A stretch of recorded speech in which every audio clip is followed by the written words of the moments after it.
Welcome, in front of me is a Samsung Galaxy Tab A, and today I'll show you how to insert the SD card into it. Now this is the model that only takes SD card. I believe there is ones with LTE as well, which will take a SIM card, but both of them have the tray on the same side, so it's on the upper left side of the phone, or the tablet in this case, and you do need to have a SIM ejector, as I have one, to actually eject it.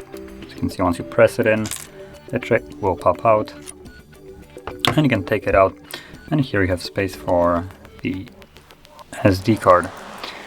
Now, like I said, I believe that there is also a version with LTE, which in this case this portion would be also hollowed out, so you can place a SD card or SIM card on this side, but as you can see, this one is not. So once you place your SD here, you want to insert it back into the device, and you should see a pop-up.